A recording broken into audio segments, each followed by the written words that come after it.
So tonight during our Zoom session, if you have a question or comment, you can click on the chat or the Q&A button, which is most likely at the bottom of your Zoom screen there, and type your question or comment there. I'll see those entries and we'll relay as many of them as we have time for to our guest speaker at the end of his talk. We'll try to hold off on him then unless there's something really pressing or urgent.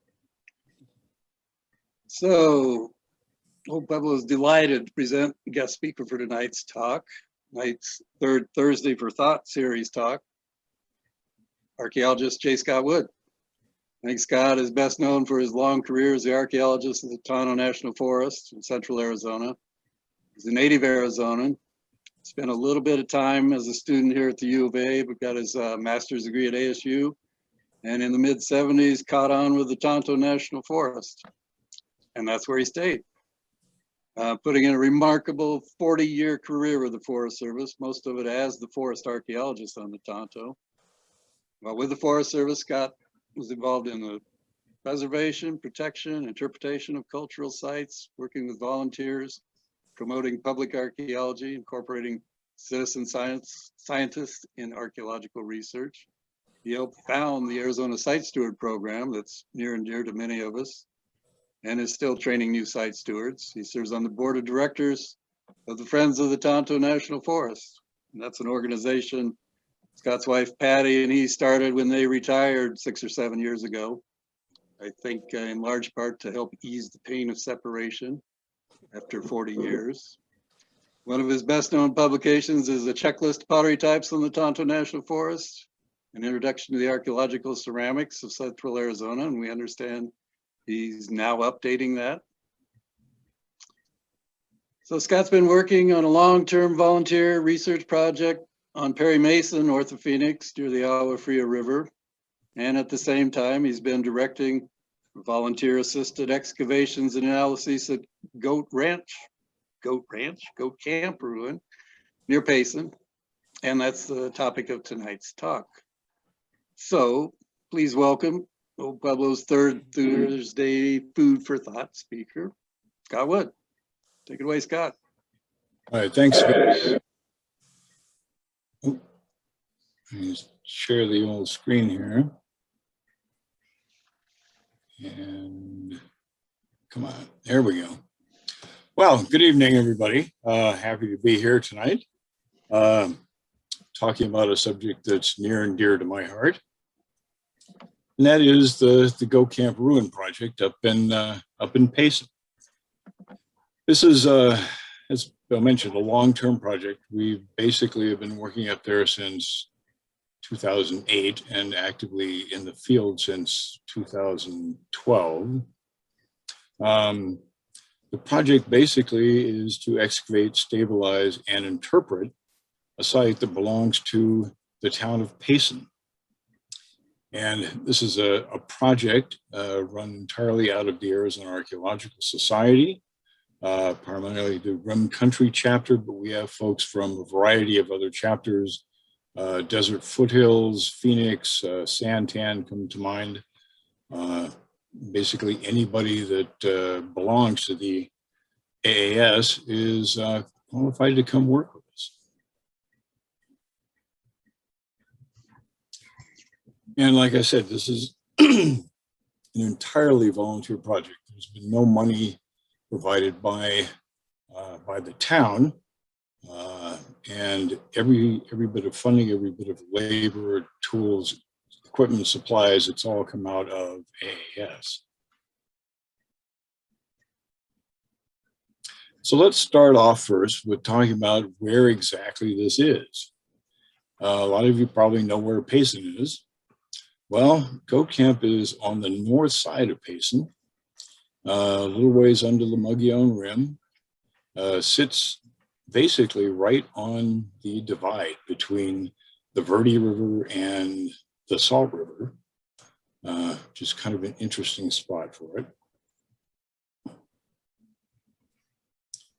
And in this little pocket below the rim, right around Payson, we've got a small cluster of fairly good sized sites that tend to focus on the north and east side of town, area called Star Valley. Everything's pretty much located around there. The four biggest of these sites are Rissa Ruin, up on the hill not too far away from Goat Camp, Shoefly, the Mayfield Canyon Ruin, and coming in fourth, Goat Camp Ruin. Now you might have a little question about the name, Northern Salado. Probably not a name most of you ever heard of. It's a name that we came up with some years ago because it pretty much reflects what we're seeing up there in the Payson area from the pre-classic through the early classic. Baseline occupation, first real farming occupation we get up in there is hog khan. And following directly along after that, we get folks that are living in pretty much the same way as the Salado folks down in Tonto Basin. Very similar archaeology, very similar pottery, very similar architecture. And there's even a sort of genetic anomaly that's shared between the populations of the Payson area and a lot of the folks down on the Tonto Creek arm of Tonto Basin.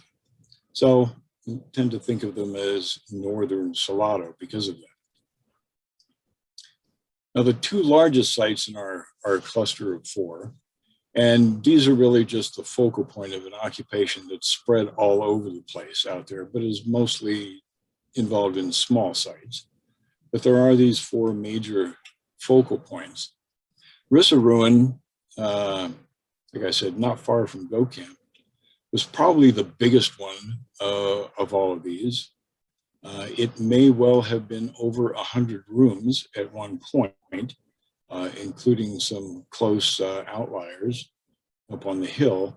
By the time anybody had a chance to map it, we could see about 50 some rooms. At the moment, pretty much all of it is gone. There is a small section of rooms that was bought as a house lot by the Northern Gila County Historical Society, which the chapter has done some excavation on and stabilization. We maintain that, but it's about all that's left of what was the biggest site in the Payson area. Next biggest is a site you might have heard of, Shoefly Village Ruin. Tonto National Forest developed this site back in the 90s after ASU had abused it for some years as a field school. And it comes in at about 85 rooms. It's an interesting site since it's one of the few in the Payson area that is fully enclosed by a compound wall. And then we come to Goat Camp Ruin itself. It's at the moment a little over 30 rooms. There are a couple that have turned up in the last year or so that aren't on the map yet, so you can't quite see where they are. But it is a multi-component site. From the beginning, we knew that it had a fairly extensive pre-classic component to it. There was pretty much focused up here in the northeast portion of the site, and then a nice early classic component down in the southwest part of the site.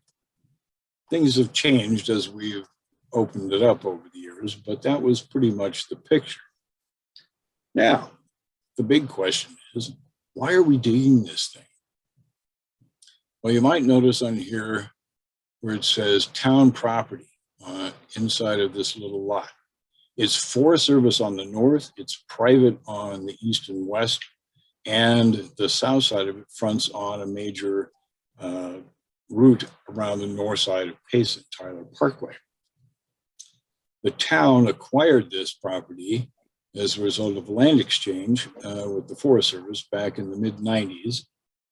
And as part of the deal, since the proponent was reluctant to spend the amount of money it would have taken to excavate the site, the deal was made that ownership of this particular 6-acre parcel containing the site would pass to the town,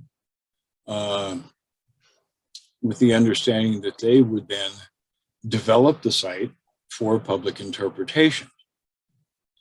Well, a long time passed after that, and the town didn't really get around to doing anything.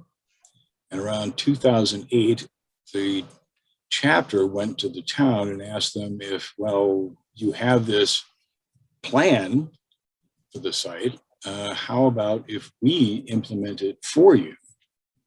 And the only question they got asked by the town at that point was, is this going to cost us any money? And somewhat reluctantly, the chapter said, no, we'll take care of that. And the town said, where do we sign? So from that point on, the Rim Country chapter of AAS basically manages this little 6-acre parcel and has conducted all of the work to do with the excavation and ultimately interpretation and development of the site. I got involved in the project about that time, sort of as an advisor for Penny Minturn, who was the chapter's advisor and local archaeologist at that point. And then shortly thereafter, Penny took off on a new career direction, and the whole project kind of fell in my lap. So it's been mine pretty much from the beginning. I had to rewrite the master plan from what was originally available for the town, and so for the last however many years that's been, I have been deeply involved in this project. So let's get right into what we've been doing up there. Give you a little virtual tour through time of a volunteer excavation up in the high country. We started actual excavations in 2013 with 2 rooms labeled 1 and 15. This is room 1 as we were just starting it. As we opened it up, it was very encouraging. There was a lot of stuff in the room. As it turned out, most of that stuff had been on the roof when the building had burned and collapsed onto the floor. There wasn't that much of a floor assemblage, but it was one of the few rooms in the site that we did have any kind of a real floor assemblage. But we did have a lot of pottery falling through the burning roof onto the floor, including one pot that fell right into the hearth, sealing the bottom of the hearth, which turned out to be the only hearth that we had that had intact deposits in it. Some really fine gray ash in the bottom. Most of our hearths, typical of Hohokam related sites, are just basically clay ovals set into the floor. Up in Payson, though, they don't hold up very well, and so far none of them has been worthy of any kind of archaeomag date. This is room 1 after we finished it. As you can see, the floor was not one of the best floors you might ever want to see in a site. The critters had got in there and torn it up. Critters, roots from juniper trees. It was not very pretty. There were a couple of patches of really nice, well-finished floor in it, but it was mostly a mess.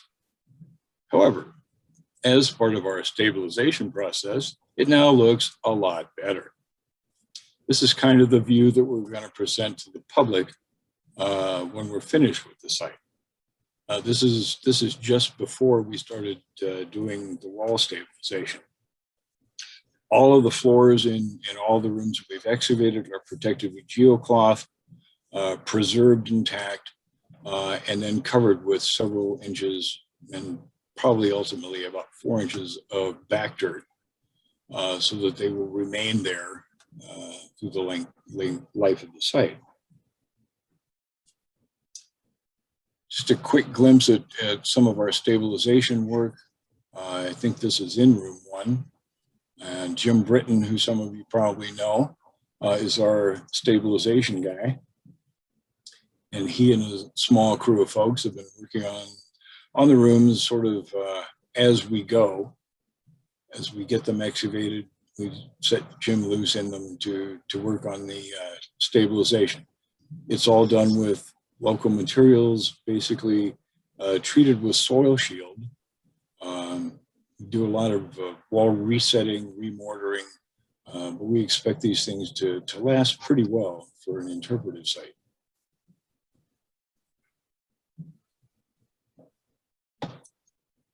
The second room we opened up was room 15. This turned out to be a very interesting room for a lot of reasons.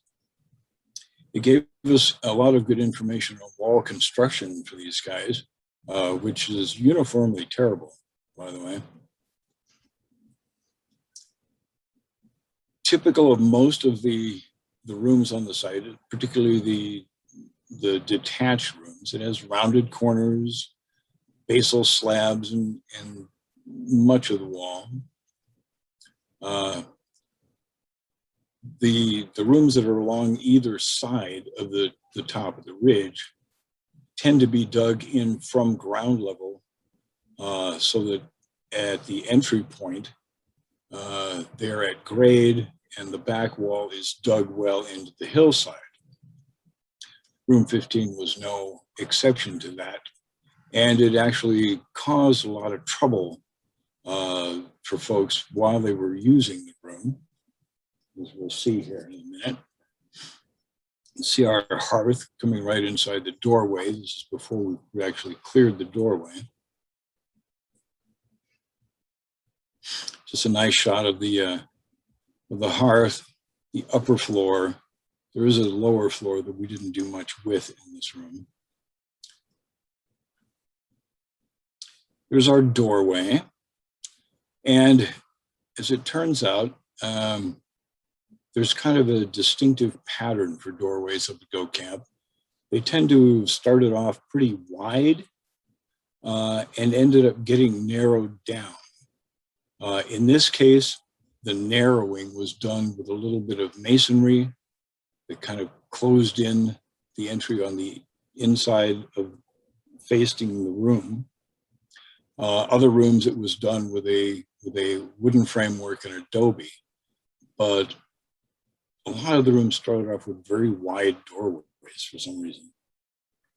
You notice the thickness of the wall here. That's a little bit misleading.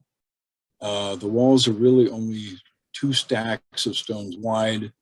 They basically start off as a single stack facing the inside of the excavated pit of the room. When they get up to grade level, then they expand to 2 stacks wide and go from there. This turned out to be a rather poor construction method for the area. As you can see here, the back wall of this room collapsed. In fact, it looks like it collapsed several times. They tried to repair it at least once, but ultimately just gave up. The dead load behind this back wall was more than they were able to handle. They built a little bit of retaining wall up here to kind of shunt the water away, but that single stack facing of the pit was just not sufficient to hold that back. And ultimately they cleaned the room out, left the back wall collapsed, and tore it down and used it for a trash dump. This will give you a little better idea of the kind of construction in these rooms. We were afraid this tree was going to have just torn that wall apart, but it didn't. Here's the base of the collapsed rear wall. We've done some stabilization and rebuilt a small part of that, but give you an idea of what kind of happened there. Even though built a good solid base for it, couldn't hold up to the dead load. We did actually take that tree out of there with a master chainsaw artist, and ended up with this is our stabilization is coming along in this room. We will ultimately stabilize it in such a way as to show the collapse of the back wall as part of the story. And there's Jim Britton, Dennis DeVos working away in room 15. This is from last year, I believe, and we've done some more. We're not quite finished with this room yet, but soon. We did add more to the prehistoric retaining wall across here to help shunt water away and reduce the dead load behind the back wall. The next room we started was room 6, over sort of on the southwest corner of the site. We like this one largely because it seemed to have more of an oval shape than any of the other rooms that we had there. And as it turned out, it was quite a bit different. It ended up looking very much like a pit house that you would see anywhere down around the desert foothills. Very tall, 60, 70 centimeter slabs facing the pit wall throughout it. Had a fairly good floor, had a fairly nice hearth, empty, cleaned out. There was a post hole, they eventually pulled up here, ramped entryway. I mean, for all intents and purposes, this is a stone-built Hohokam pit house. Once they got to the top of grade here, they expanded the wall to 2 stacks. And again, this rather unstable structure to lining the pit walls. There's our hearth. And as with the doorway in 15, the doorway here started off originally a bit wider than it ended up. And we did get the remnants of the wooden framing, wooden and adobe framing that tightened up that doorway. Sort of last look at room 6. As with most of our rooms, the floor was pretty much clean. The hearth was cleaned out. This is actually the post hole. The hearth is over here under the tarp. You can see here the slab facing of the wall, except over in this area. And you notice the distinct slant to the wall over here as well. What it looks like once we've got the floor cleared off, some of the room was dug into the substrate of the hill. It was this sort of white marley stuff. But some of it was built over old trash and pretty soft fill. And we've seen this in a couple of places now on top of the ridge. So this end of the room basically just sank into the soft fill of an old trash bin. And this one, rather than just abandon it, they did repair it in a somewhat better way. Instead of the slabs, they used ashlar masonry to hold up a little better, but it still kept kind of sinking into the soft soil. The one thing that room 6 really surprised us with, however, was something that we came onto very high up in the fill. Most of the fill in these rooms is pretty homogeneous from top to bottom, but the uppermost layer of it does seem to be a little bit different in some of these rooms. And here we had an interesting feature show up high in the fill. It turned out to be an Apache Hearth. We now have a fair amount of evidence for an Apache reoccupation of the site. I can't date it specifically yet, but it seems like it was probably sometime in the 1700s. More than likely at this point, early 1700s. But we'll see once we can get some C14s back. There's a little bit of rescued matati involved with the hearth here. Wasn't much of a good use surface around it, but enough that we could tell. We've since been able to see a similar occupation in several of the other rooms. It shows up in terms of differences in types and images of artifacts. A lot of finer lithic material, more points, bone awls, drills, things like that we don't seem to be getting in the earlier parts of the site. So we're pretty sure we've got a good Apache occupation. And then there are the other features that we think are probably Apache, which include several small roasting pits sitting on the surface, basically, around the edges of the site, the little red dots in the diagram here.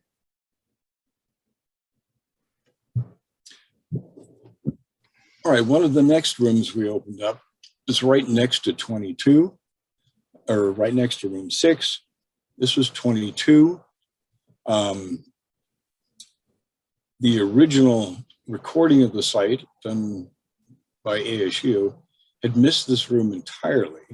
The only thing that indicated it was there were 3 rocks right along the edge of the one wall that were sticking up above surface. The rest of it you couldn't see at all. Traced it out just for the hell of it and came up with a really nice room. And this was this room gave us a lot of good information. It was interesting in a lot of ways and taught us a lot about what was really going on the site. Had a fairly good hearth, cleaned out again. Had the doorway, the original doorway, tightened up with a framework of wooden adobe again. As you can see, it burned. It burned beams all over the floor. Had a pretty weird ramped entry, very steep, but it had sort of a little water deflecting rim of adobe around the edge of the ramp to keep water from running in there. But what was most interesting about it, the room had just an incredibly gorgeous floor.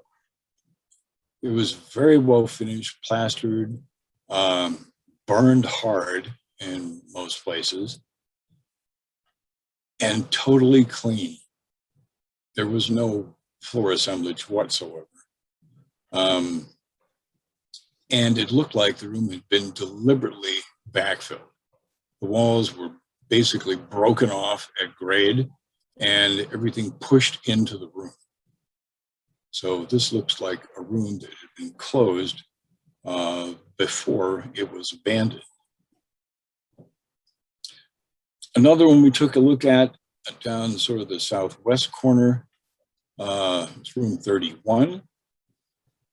This room did not survive very well. We think it was abandoned, robbed, burned, like so many of the other rooms.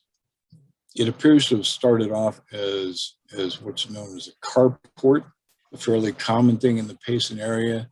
3 walls that are closed off usually by a Hakal wall. But in this case, it had been closed off by a full height masonry wall, even though the rest of the room looks like it had been Hakal on a small stone foundation.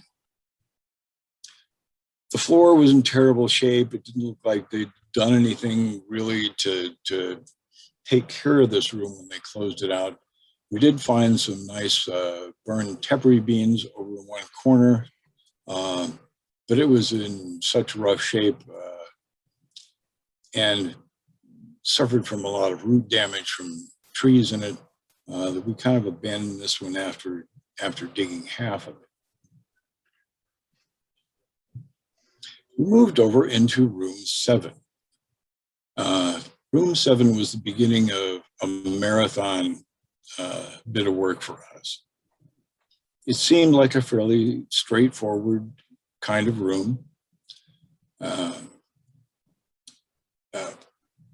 We called it the Basilica at first because it's kind of apsidal in shape. You see from the little diagram, one end is squared off, the other end is round.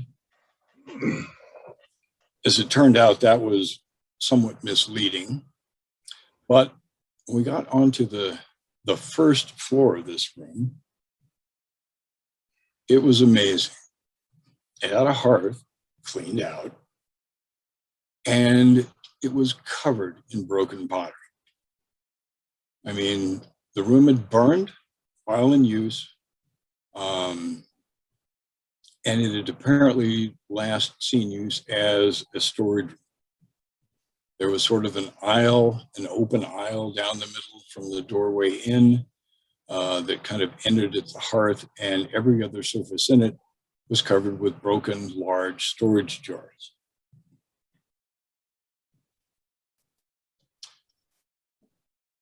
And this followed through the entire room. We did have some trouble with a couple of trees in it, but lots and lots of pottery came off of the upper floor in this room. Except for one section of it had a tree growing in the middle of it. It appeared to be a slab paved platform, very much like the kinds of granary platforms that are common down in Tonto Basin, except about twice the size of one of those. Once we got rid of the tree, yeah, it was pretty obvious that's what we had here.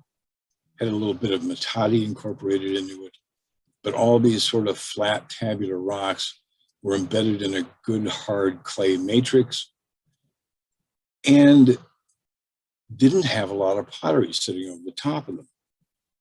Lots of pottery over here, lots of pottery on the other side, not so much sitting on here, and it was all, a handful of smaller kind of vessels, which was a little puzzling until we saw a basketry impression in some of the clay mortaring all of this together. And then it became pretty clear this is where they were storing stuff in baskets, with the granary platform structure doing the same as it does in a real granary platform, protecting the contents of whatever's sitting on it from rodents. This is the room as it ended up being exposed. You can see the platform here to one side. We did have a test unit in this corner, which alerted us to something being odd about this room, primarily in that the wall closing off this end of it ended at this floor level, while this wall continued down to a lower floor. So we figured, well, let's see what the earlier floor was. Out of the test pit, we got indication that the room had burned originally before they rebuilt it to the second floor, but it turned out to be a little more surprising than that. Each floor had a hearth. In fact, they were pretty much stacked one above the other.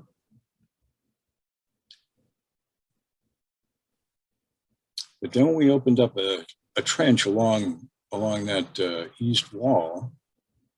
You can see here the sort of floating end wall, but our side wall is going along nice and solid down to this lower floor until right about here, where it doesn't quite disappear. Whoops, let me go back.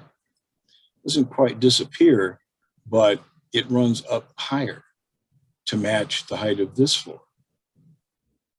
And what was under this was basically just sterile. As we opened up the lower part of the rest of the room, it became pretty obvious what was going on. There was no lower floor in the north part of the room, and the wall was built only as far down as the upper floor.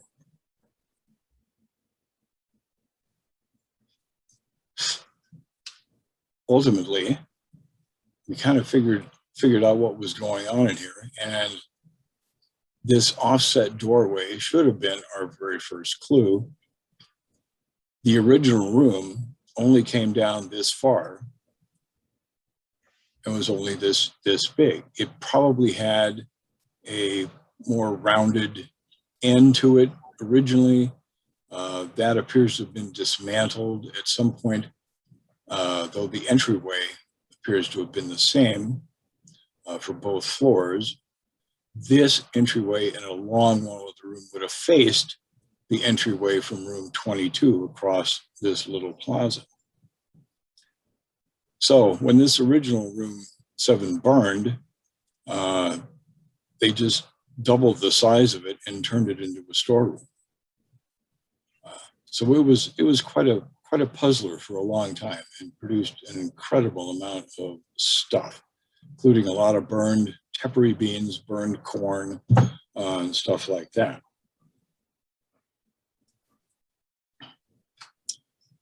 Well, that sort of set us up for our last main thrust. We were never going to dig the entire site. We were digging a sample of rooms that we hoped would tell us the story that we could then use for interpretation. The part we saved for the last was what we call the room 8 complex. And if you look on the little site map, room 8 is the big thing with the heavy walls, and it's got several other things attached to it. I really need to revise that drawing because it doesn't look quite like that now. But we saved this for the last because it was the biggest thing. It was the central thing. It appeared to have been plopped down in the middle of what was originally the plaza for this part of the site. And the architecture was quite a bit different than anything else that we had seen in the site. Square corners, good heavy walls, set on the surface or in foundation trenches, but not dug into the side of the hillside. So something else is going on here. Could just be something later, could be something functional. We're not sure yet because we're not that far into this thing. One of the first parts of the room 8 complex that we opened up was feature 29. It seemed a little odd for a room. And as it turned out, it isn't a room, it's a courtyard. It doesn't have a finished floor. It has a packed surface, well, multiple laminar packed surfaces. Whatever burn material is on this floor is not charcoal. It's all burned down to ash. So this was an open space that basically served to protect the entryways into room 8 on the left and room 28 on the north side. Here's the entryway into 29, entry into 28, entry into room 8. 8 is the last thing that we're working on. So the doorway is still not cleared. We're just coming down from the top in this thing. But you can see from the photographs, the masonry in room 8 is quite a bit different than what we've seen from the other rooms. Some of the stones in this wall are massive. They weigh 200-300 pounds. And like all of the stone that was used to build Go Camp Ruin, were hauled in from at least a mile away from the Tapete sandstone outcrops on the edge of Houston Mesa.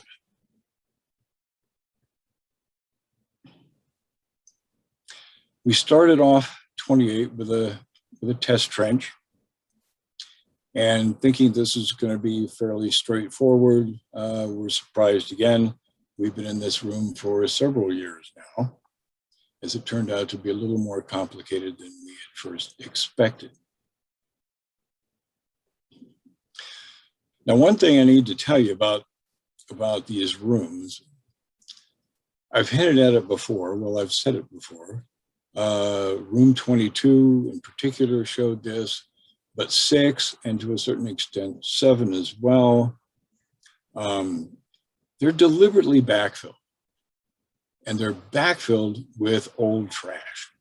So we've got a sort of upside down stratigraphy in these things, with the very oldest material showing up in the upper parts of the fill, in exact reverse of what you would think. We're getting very early buffwares showing up in the top of the fill, and our later decorated stuff showing up at the bottom.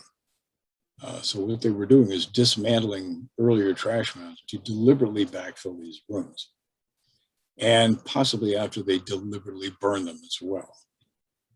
So here we are in 28, coming down onto the floor in the original trench.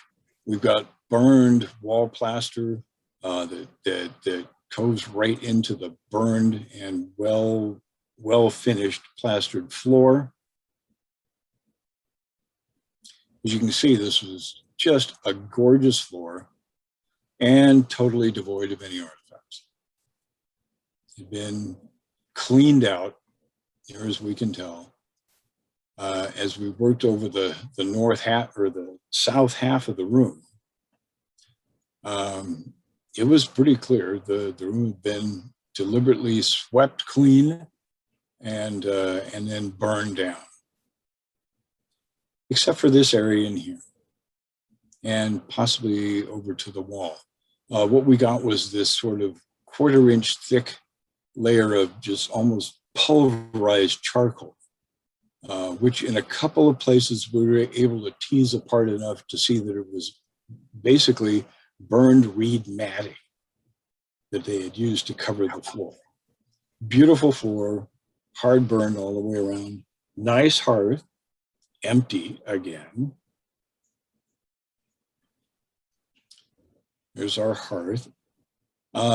This one also had a burned post in it, which was interesting considering the amount of work that went into the walls. You wouldn't think it would have needed additional support for the roof, but there was a nice post sticking out of the floor just the other side of the hearth, which we've managed to sample several times. And then in the northwest corner, our beautiful floor seemed to dip down and crumble away. And we ended up in sort of a pit, if you will, at the base of the wall of room 8. And it was full of pottery. You'll notice, it's a little hard to tell right here, but you notice the back wall is kind of missing here. The back wall seems to be floating a little bit, kind of like that reconstruction wall in room 7, which has led us to think a couple of things about what's going on in this corner. But what we found in the corner was fascinating. Several good pots that may well reconstruct, and in one of them, a whole mess of burned olivella shell beads. I think we're up to close to 50 of them have come out of the room now. The major part of which all came out of this one vessel.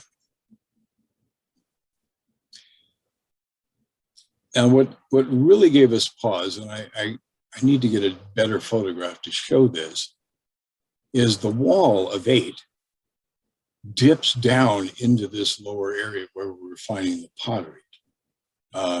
It's like it was collapsing into a soft spot, sort of like what we saw in room 6. So we're exploring that now by taking a look at other parts of the room, but it's kind of looking right now like one corner of this room and a corner of 8 set into what was originally the plaza of the site, ended up being placed over the top of a pre-classic pit house.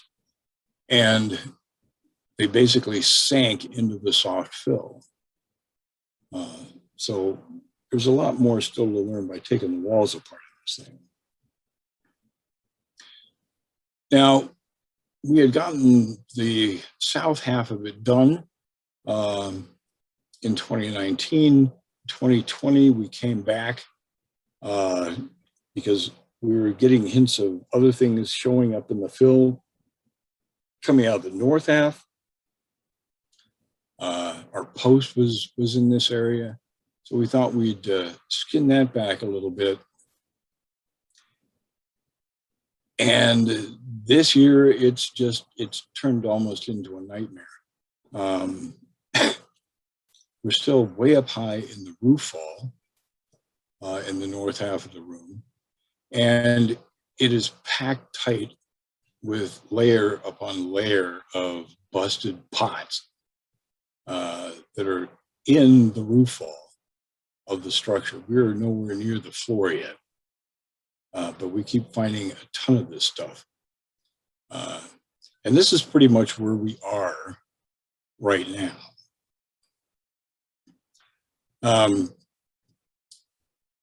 So far, we've done about 7 rooms. We've done the courtyard, called Feature 29. We're currently working on an adjacent courtyard, Feature 30. We're going down into Room 8.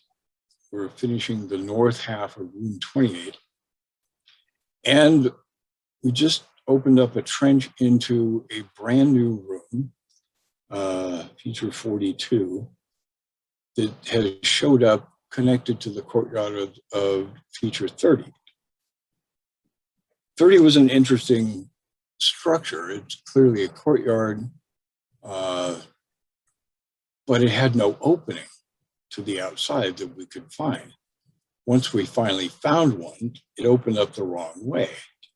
It was heading off to the west, which made no sense considering the orientation of everything else in the Room 8 complex.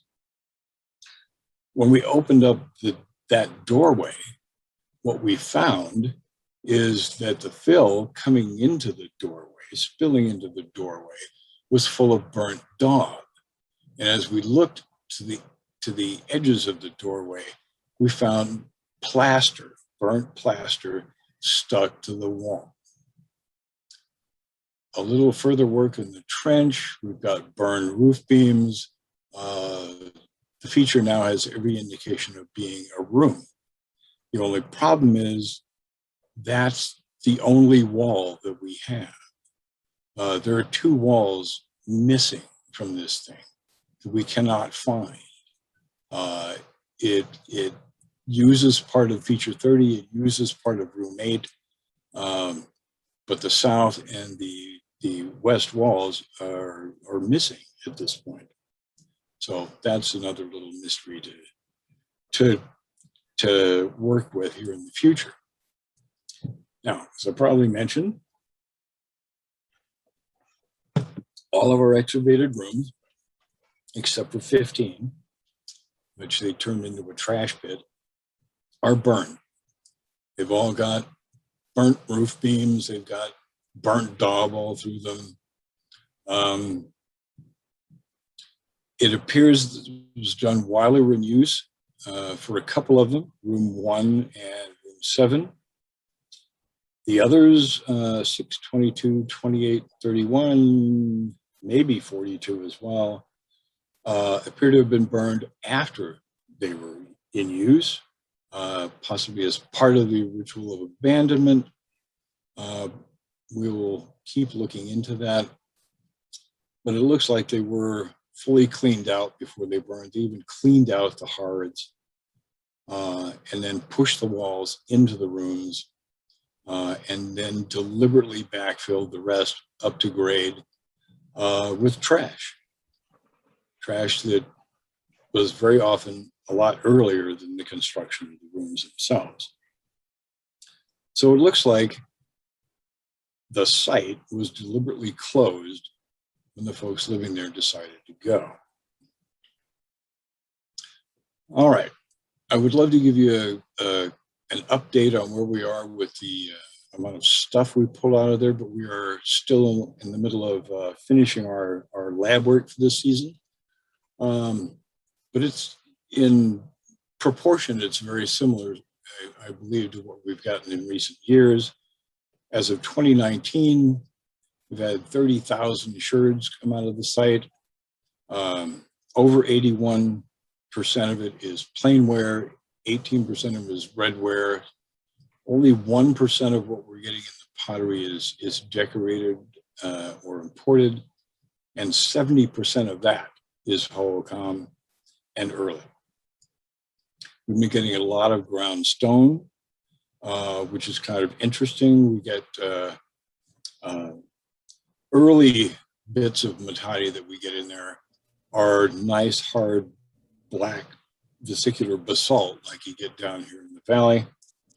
The later stuff is local and crappy. A lot of the matadis that we're seeing are made out of Tapete sandstone, which, if you're familiar with that material, is just god-awful material for making matadis out of, but it's cheap, it's local. Some of them are also being made out of granite, which actually outcrops on our ridge. So our matadis have gone from being expensive and imported to cheap and local.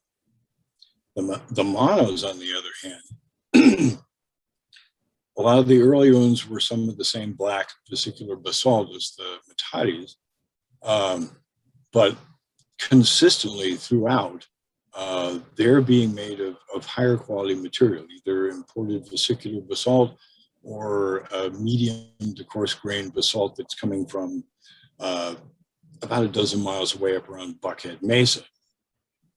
So the matadis are getting cheap, but the monos are staying expensive. They're still spending money on decent monos, even though their matadis are just crap that they grab off the top of the ridge. We've got a lot of projectile points. Again, this may be a function of our Apache occupation, because a lot of them seem to have come from the upper fill in some of our rooms. But we also have some nice, typical early pre-classic Hohokam points, stem points. So we've got a full range of styles, pre-classic, classic, and Apache. We've got a fair amount of shell material, a lot of beads, quite a few more beads now. A lot of them are just ground glycymerus, but a lot of the olivellas. We've got conus tinklers. We've got a lot of glycymerus bracelet fragments, other bits of jewelry. We've got one piece of, well, we have an entire pendant made out of abalone shell, which was kind of interesting. We also have a lot of other odd things. We've got a couple pieces of slate palette, probably from our earlier component. A lot of mescal knives. These guys are probably working on a fair amount of the agave in the area.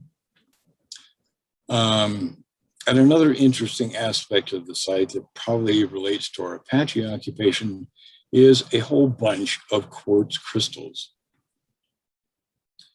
pretty much all of which show up from what we assume to be our Apache context in terms of the upper levels in the rooms on the east side of, or the west side of the site. Some basic conclusions that we've come with so far. The site as a whole appears to have been founded around 750 or 800, probably by Hohokam folk coming either straight out of the Salt Gila Basin or out of Tano Basin, or possibly by local Central Arizona tradition people who just happen to have very, very strong Hohokam ties. But what we're seeing in terms of the ceramics tends to look more like there were real Hohokam moving up out of Tano Basin into the Payson area. Goat Camp Ruin at the moment appears to be the largest pre-classic Hohokam site in the Payson area.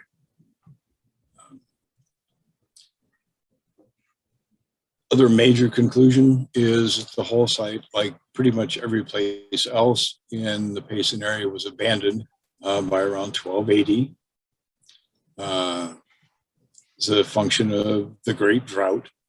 That whole upland area basically was emptied out within a few years of the beginning of the Great Drought. Never to be reoccupied, actually, not prehistorically at least, until the Apache showed up in the probably late 1500s, early 1600s. What we've seen too, if you recall our original map, we had the pre-classic component off to one side and the classic period component off to the other side. But what we're seeing now is that the entire ridge was involved in the pre-classic occupation, and it sort of shrunk going into the classic period, down into the southwest corner of the ridge, where it was built over the top of a good, deep, and early pre-classic component. In terms of their sort of place in the world, our Goat Camp folk did most of their trading outside of the Hohokam realm with folks making Tusayan whiteware. That's our next most common decorated stuff. After that is a little Colorado, and then a smattering of Cibola wares. And possibly the least expected, but in many ways most interesting part of it is that there is a good Apache occupation on the site. We're still waiting to do more to date that. Actually, we're waiting to do more to date everything. We have a ton of C14 samples, and we're still in the process of acquiring funding to get that done. I'm hoping this year we can get a lot of those run. So now, going back to our original map, we can take a somewhat different look at the way that the occupation is distributed across the site. We've got pre-classic now from one end to the other. Classic period focused on one end, although interestingly enough, we do still have several rooms at the other end of the site as well. In the classic period, we've got Apache evidence of the different roasters around the entire site, and then their reoccupation of the rooms along the west side of the ridge. We've learned a lot about wall construction in the Payson area, and learned that if we ever need to have a wall built, these are not people we would want to contact as contractors.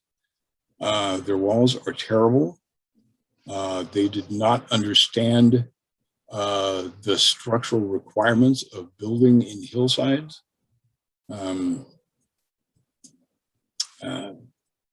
Yeah, I think basically they wandered down into Tano Basin one time, saw buildings being made out of masonry, went back up to Payson and said, we don't need blueprints, we can just do that.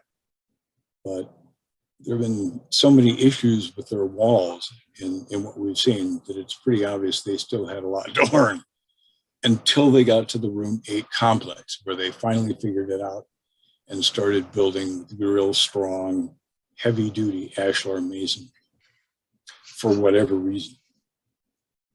There's still a lot of other things we gotta work on up here, but like I said, we're still in the process of the excavation phase of this project. So where are we going next? Well, we've got more work to do on 30, more work on room 8, more on room 28, and maybe more work on this elusive room 42 that's just turned up. Because we're still not sure exactly what this central complex was, how it functioned, what its use was, why it got plunked down right in the middle of the public space inside the site and got turned into something intensively private, where doorways were sealed off from the outside by entryway courtyards. So there's still a lot to learn about this. It's an odd looking structure. There's nothing else like room 8 in the Payson area, though it's still got a lot of information to tell us, we hope. We've still got a lot more stabilization to do. Maybe some more testing on some of the outlying detached rooms, just to confirm what we've been seeing so far. And we've got a whole lot of cleanup to do. There are back dirt piles and rock piles all over the place, all of which needs to get moved off before we can start developing it into an interpretive site for the town. And there's always dreaming about what could have been. That nice, large portion of the site where there's a good pre-classic component without a lot of classic period overburden that I would love to get a backhoe into, but probably never going to happen. So we're off for the summer. We'll start back up again in the fall. If you're interested in joining us, our only real requirement is that you do belong to the Arizona Archaeological Society.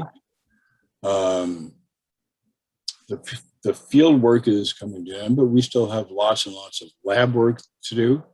Generally, we do that in June at the end of our field season. But if you'd like to get involved somehow, just give me a holler. There's my email, put you on the list, and you too can get involved in the Go Camp project. Like I said, everything about this project is done by volunteers. And we take folks from just about anything. Like I said, we got folks from almost every chapter in Central Arizona coming out there. And that's pretty much the story of Go Camp Ruin up to this point. Okay, thanks a lot, Scott. That was great. A lot of good information you've got, and it's obvious there's more room to learn things. We got a few questions. Okay. We'll go through those. Start off. Joyce asked, do you think room 15 is an early room, and maybe that's why it's not well constructed? And she says, although I think they'd have experience even if it was in another place, that would have informed their building. Well, no, I don't think 15 is earlier than most of the rest. It's actually better constructed, at least on the downhill side, than most of the other ones. It's fully developed in that way. The floor that we got down to was actually the upper floor. We dropped a little window in because of the way that floor matched up with the walls to see if there was an earlier floor, and there is, but we didn't explore it. So it's got some time depth on the site. It was there long enough that they were able to do a lot of repair work to that wall, something that they actually did to a lot of the rooms there. They built a sort of buttress around the outside of all the rooms that were cut into the hillside to better support those unsupported lower walls. So no, I don't think 15 is really any earlier than the rest. I think they just kept having trouble maintaining it, and finally threw up their hands and let it go. Let's skip ahead to one that just came in, and that was, what's Scott's email again? Do you think you could back up a slide or something, or There we go. It's pretty simple. jscottwood@aol.com. Yep. Dinosaur email for a dinosaur archaeologist. The question from Carl says, I noticed on the map some of the rooms have share common walls and some stand alone. Is this indicating anything like family or status? It's hard to say. If you recall the maps of Rissaroon and Shoofly, we get this weird mix of detached rooms and attached rooms up in Payson. In some cases, the interpretation has been that the detached rooms are somewhat earlier in time, the attached rooms are somewhat later in time. That's certainly what ASU was thinking at Shoofly, and that may be what's going on here. We've got a lot more dating material than they ever got out of Shoofly, so we're hoping we might be able to answer that question a little better. But what we've seen at Goat Camp, anyway, is that the attached rooms that we've seen seem to have some particular function. In fact, really, the only two attached rooms that we have are 8 and 28. Everything else seems to be a standalone room. And the other things we thought were rooms turned out to be courtyards. So we'll see. But I'm hoping the dating can help us understand that, because we get the same structure up at Risser, with a lot of detached rooms around the outside and a core that has some attached rooms, and same thing at Shoofly. Okay. Marilyn's got a question. What was the floor plaster made of? It's basically just local clay. They smeared it on variably, shall we say, and packed it down. But it's just the local clay. It's a residual granitic clay that's available just off-site. But yeah, it's nothing special. Now, they did, however, augment their mortar, which is the same stuff, same clay, with ground up lake bed marl, which is sort of a really cheap grade of limestone, sort of halfway between caliche and limestone. And there's a fair amount of that in the substrate of the ridge. And we do get ground up bits of that in the mortar. The mortar that they had is pretty tough and hard to dig with, especially if it's been burned. But the floor plaster is just mud. There's a related one talking about architecture. What were the walls of these rooms and what was the roof made of? Roofs, as far as we can tell, are standard, flat Vega type roofs. We get the burned roof beams in every room that are, well, it's hard to tell once you burn the outside away, but they're 4 to 6 inches in diameter. But standard flat built up roofs. Walls, from what we've seen in a couple of the rooms, appear to have been plastered on the inside, which preserves pretty well when they're burned. There was a little bit of wall plaster in room 1. We've got it in 28, in 42, probably in 8, and maybe a little bit in 1 or 2 of the other rooms. But it does appear that the interior walls, at any rate, were plastered. Outside, who knows? Yeah, I gotta say, it struck me when you said they were bringing in the building stones from a mile away or so. That's a Seems like a major investment. It's actually quite startling. When you stand on the site, you can look through the trees and see the edge of Houston Mason off in the distance. And that's where they're getting this stuff. And I mean to tell you, there are a couple of those, well, not a couple, there are a lot of rocks in the walls of room 8 that are like, 80 centimeters by 50 centimeters by 20 centimeters thick. I mean, they're hundreds of pounds and awkwardly, huge. It would be very difficult to move, but that's what they built the entire site of. Most of the rocks were a lot smaller, but they're still hauling them from quite a ways away. Related question, how tall were the rooms? We have no particular way of saying exactly. There is enough wall fall to make them, your usual 7 foot tall. They do appear to have been full height, where we have been able to stack the stuff up and get an idea. Yeah, they're full height masonry walls, which is something else that surprised me when we first opened up the site, is that's fairly rare in the Payson area. And they didn't look like that on the surface because we hadn't realized that what they had done was push the walls into the rooms.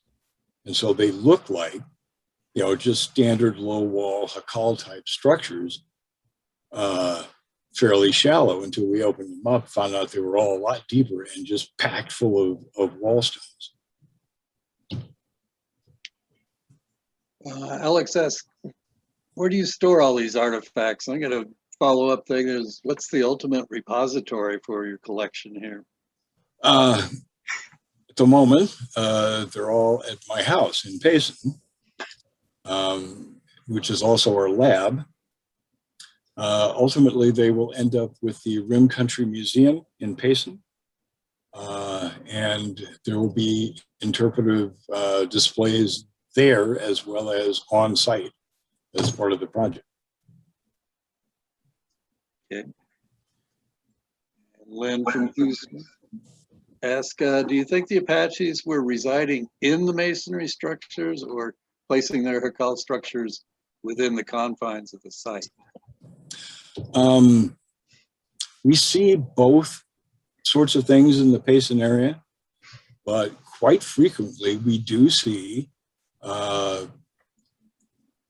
what appear to be Apache structures built inside the remains of ruined walls.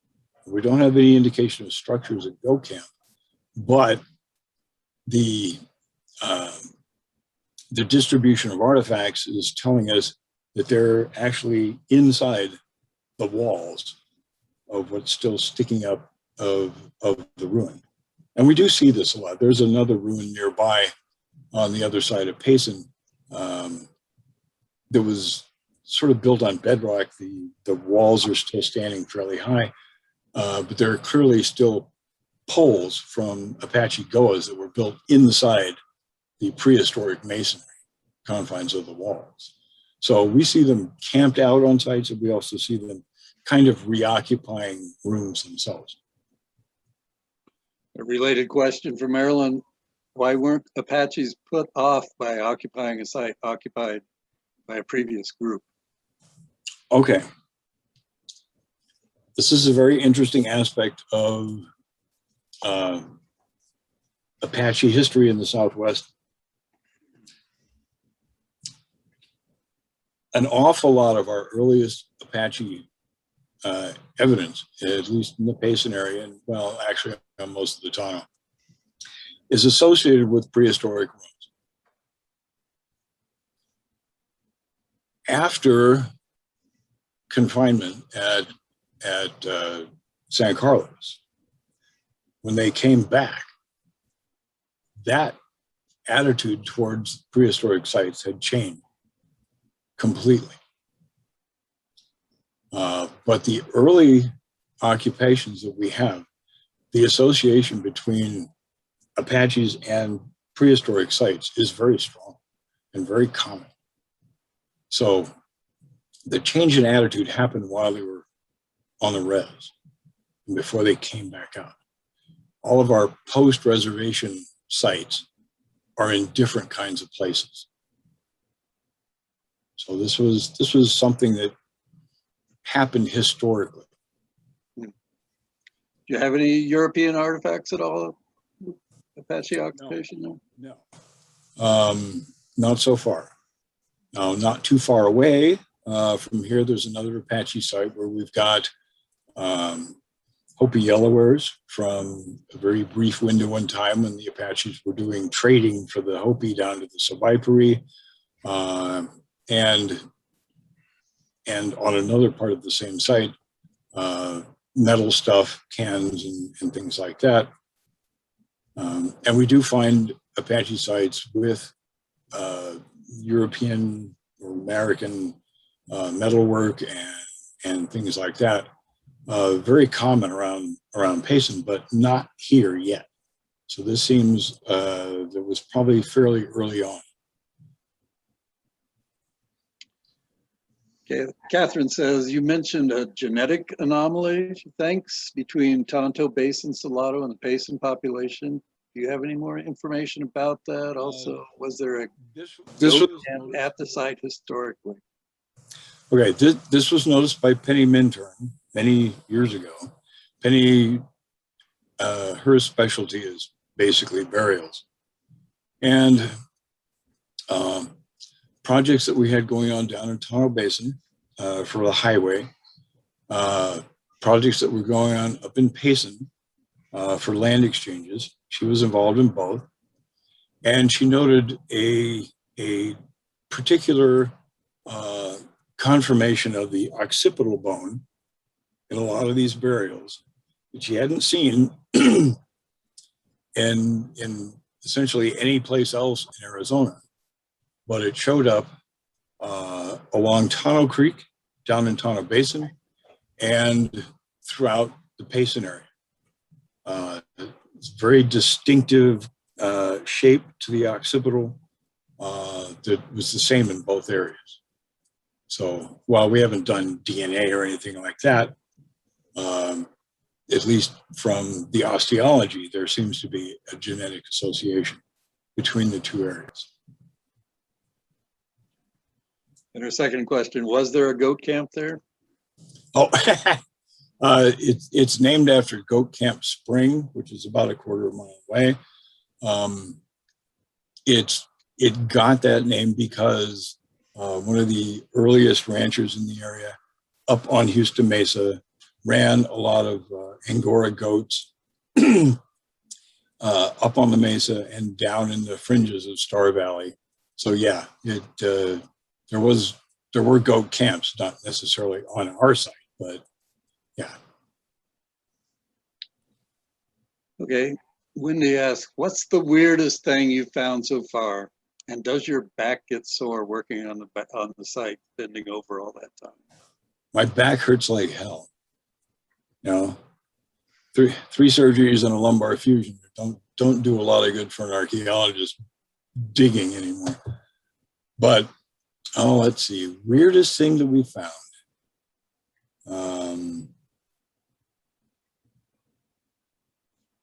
I'd really have to think about that. I don't know that any of it's weird. It's mostly fairly pedestrian. I guess the weirdest thing about it is just the fact that every room we've dug so far has not only been cleaned out, but they literally cleaned out the hearths. I mean, I don't know that I've ever heard that before. So that's been the weirdest thing about it right now. But it may get weirder by the time we get done with the rest of 28 and room 8. And Wendy also says maybe she missed it, but are there pics of the beads? And you showed those Olivella ones from Michelle, or a woman's bracelet, I think you said. We had the remains of a bracelet come out of room 7, and they were all made up of little, like, half-inch size glycymera shells, drilled and strung. The rest of our beads have just been cut and ground glycymeras or olivellas. And all those olivellas you showed, those were beads. Mm-hmm. Yeah, they were definitely beads. Okay, I don't see any more questions. Anybody else? Going once, going twice? Yeah, there's one more in there by Lynn. Yep. So you think the occipital alteration isn't related to cradle boarding? It's a DNA thing? Yeah, cradle boarding would have actually flattened this occipital conformation, but instead it's more sticks out.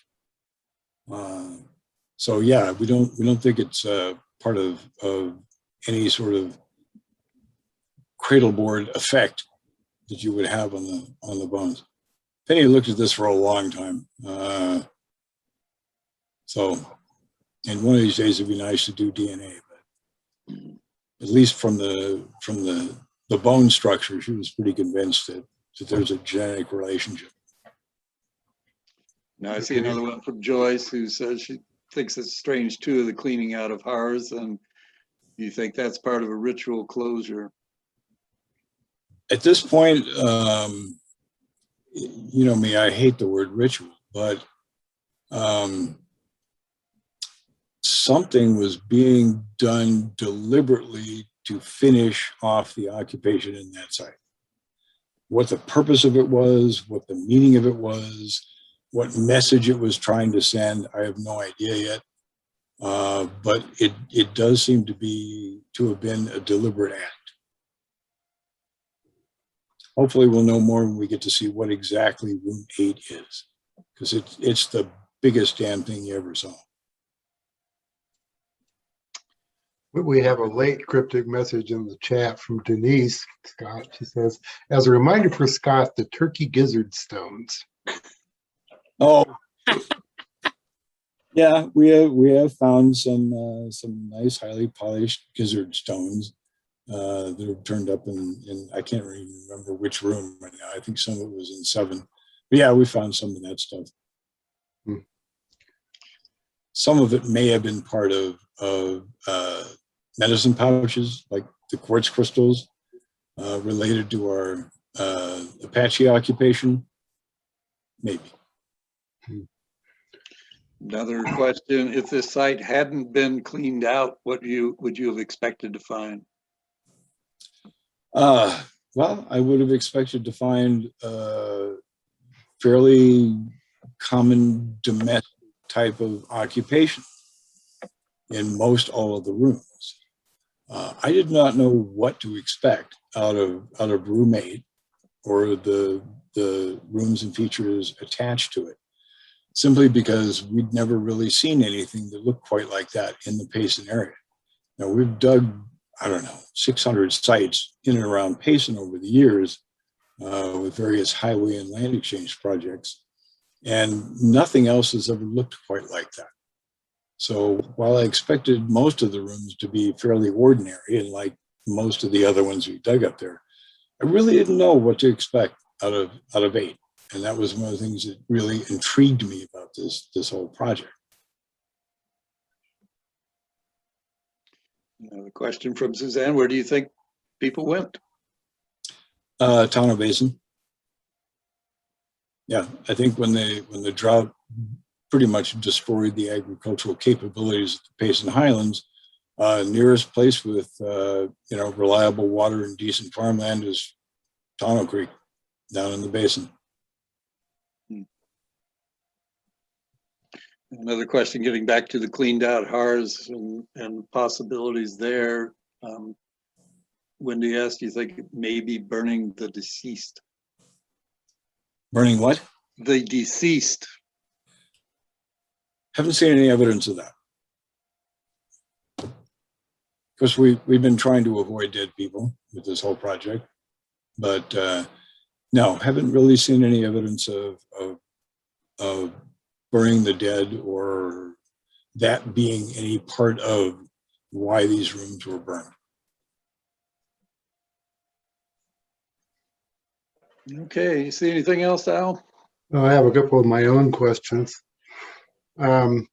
Going back to room 22, one of the earlier slides you showed of that on the floor after the floor had been cleaned off. it looked like there were two parallel rows of post holes there. Do you know what I'm talking about? Oh, no, there weren't any post holes. Okay, could you go back to that slide? Oh, well, let's see.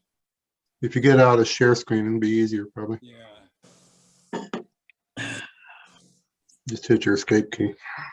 Okay. There you go. I was wondering if they might be loom anchors. Oh, no, we haven't seen anything like that. Okay. It's 20. Where is 22? It was one of the earlier slides you showed, I believe. That's 22. All right. It was a couple of slides before that. Keep going up.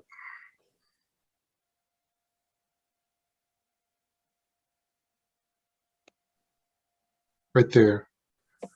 Looks like one row next to the north arrow and another one to the left of it. Oh, no, those weren't post holes. No. Any idea what they are? Little spots that we hadn't actually cleaned all the dust off properly before taking the photograph.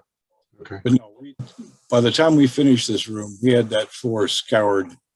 In fact, this area here, once we got it all cleaned off, had a little delta of very fine silts and sands that had washed in after the abandonment before it was burned and the walls pushed in. So we had a really good look at the floor in here, and we had no indications of anything that went through it. Loom size post holes or beam or post size holes, nothing like that. Okay. And then the second question I'll ask on behalf of Steve Lexon, since he's not here tonight. You had mentioned that the doorways started out wide, but that they modified them to make them more narrow. Apparently, yeah. Did you have any indication that those might have been remodified into T-shaped doors? Hard to say.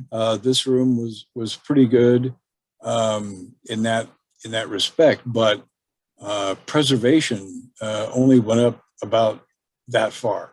Yeah, so you didn't have enough to say, really. We couldn't tell really if it had been for that or not. Okay. I suppose it's possible, but it didn't look like that in 6. Here you couldn't tell because preservation of the burned adobe didn't go up very far.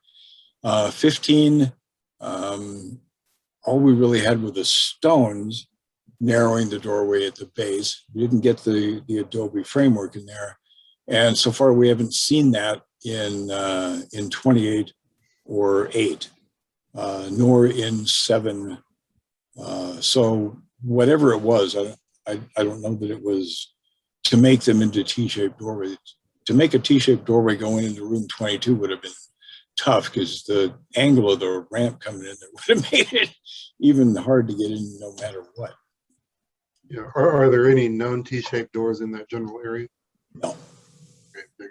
No, closest you would find one of those would be in the cliff dwellings in the Sierra Anges. Okay. Anything else? No, that was all my questions. Okay. Well, I want to thank Scott on behalf of Old Pueblo. It was a great talk, and I want to thank all the audience members for tuning in tonight. This was good. Well, I thank everybody for their interest. Encourage you to consider making a donation to help pay Old Pueblo's Zoom subscription and program expenses. Al posted links in there, and also to support Old Pueblo's education programs. And good night to everyone. It's been fun. Thanks, Scott. Scott. Thanks. Hey, my pleasure. Good night, everybody.